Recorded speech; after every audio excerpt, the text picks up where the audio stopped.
ខ្ញុំទុំក្លិនម្ហូបថៃ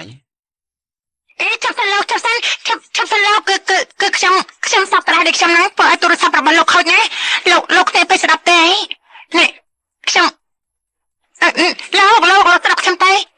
ខ្ញុំសុំតណាខ្ញុំសុំតលោកពិតមែនណាលោកហើយចូលចាំមិនទៀតហើយចាំមិននេះខ្ញុំសុំត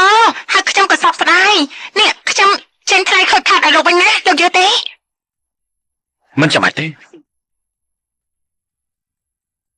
មាននេះថ្មីទេនេះថ្មីមិនចាំបាច់ដឹងខ្ញុំទៅចេញឲ្យលោកណា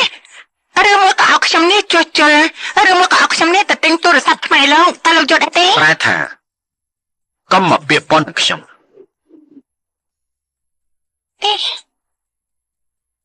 នេះគេកាស្អីគេទេនេះត្រូវទីកាត់ឡើងទៅតាំងតែពីលោកចេញពីបនលបាយមកគេខំខ្លួននៅតែក្នុងបន្ទប់ទេរឿងនេះខ្ញុំថាគួរតែលោកទេតែគួរអធិប្បាយឲ្យស្ដាប់មិនមែនខ្ញុំទេណាខ្ញុំសូមលាសិនហើយបាទ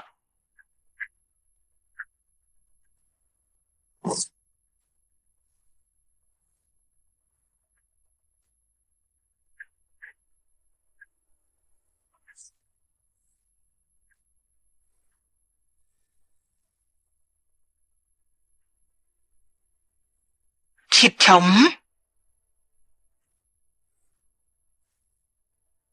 លោកឈិតឈំនេះគឺបងណា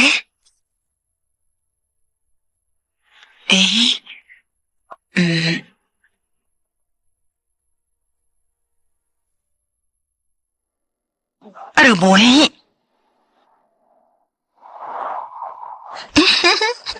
នេះលោក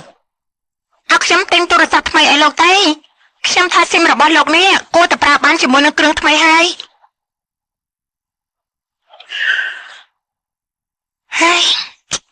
បានអញ្ចឹងអត់ខ្ញុំធ្វើឲ្យលោកជំនួសពាក្យថាសោកស្ដាយផងតែឬមកក៏សុំទោសទៅបានទេក្មេងៗដូចជានេះធ្វើអ្វីបាន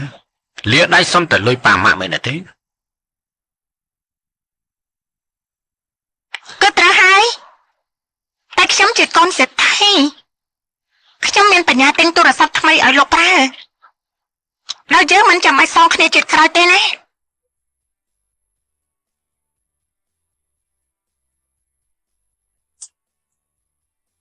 ពាក្យថាសោកស្ដាយនឹងពាក្យសុំទោសនាងធ្វើយ៉ាងម៉េចអញ្ចឹងឲ្យខ្ញុំធ្វើទេឪពុកមានហើយកូនសេដ្ឋីចាយលុយដូចជាក្រដាសបានខ្ញុំផ្ដល់ឱកាសឲ្យនាងនិយាយពាក្យថាសោកស្ដាយនឹងសុំទោសដោយការ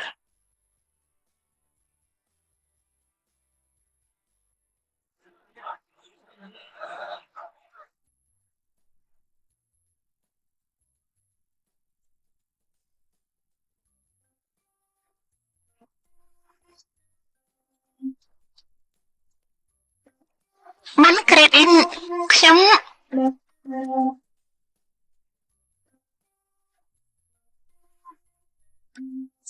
មានទឹកទេមិនបោកទេ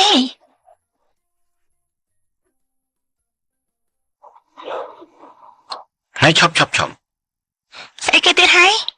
សួរអ្វីមិនទិញនាងរៀនសិល្បៈនៅប៉ារីសស្គាល់ប៉ារីសច្បាស់ហើយហ្នឹងគឺខ្ញុំស្គាល់ប៉ារីសច្បាស់ខ្ញុំអាចធ្វើជាកាយនាំលោកជាចាស់ទុំ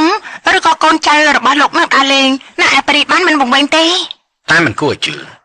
ណាលោកមិននេះលោកមិនជឿថាខ្ញុំមានបញ្ញាចេញថ្លៃខុសខាតដល់លោកបានហើយមកលើកនេះលោកនោះក៏មិនជឿទៀតថាខ្ញុំនេះស្គាល់ប៉ារីសច្បាស់ឬមកក៏លោកនោះមានបញ្ហាខាងផ្លូវចិត្តឆ្លើយប្រាប់ខ្ញុំមកនេះនាងមានន័យថាម៉េចក៏ខ្ញុំមានន័យថាអ្នកទាំងអស់ហ្នឹងគេអស់ភាពទុកចិត្តនឹងមនុស្សគឺមនុស្សត្រូវគេបោកឡើងរៀងនាងមិនស្គាល់ប៉ារីសច្បាស់ទេណាមិនគួរមកធ្វើជាកាយនាំខ្ញុំដើរលេងនៅប៉ារីសទេ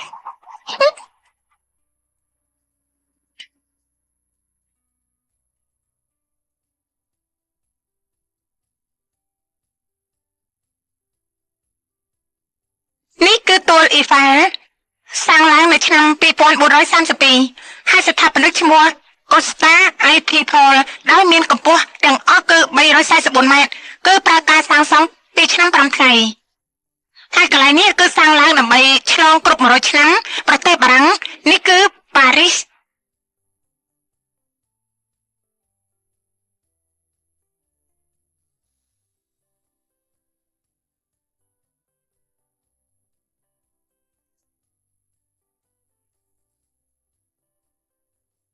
នេះគឺប៉ារីស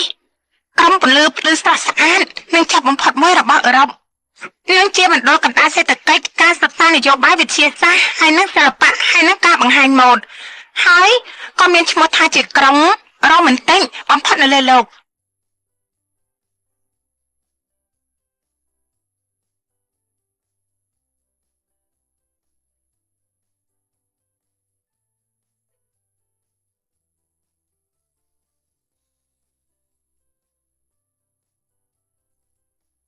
ក្រុងប៉ារីសសាងនៅលើទន្លេសែនខាងជើងបារាំងទីនេះមានប្រវត្តិសាស្ត្រយូរលង់រហូតដល់អភិវឌ្ឍនិងក្លាយទៅជាក្រុងមួយដែលមានបានបំផុតនៅលើលោកនេះហើយយើងក៏កំពុងតែនាំលោកនេះជិះឡានទស្សនានៅក្នុងក្រុងប៉ារីសគឺទៅតាមទ្វារទី1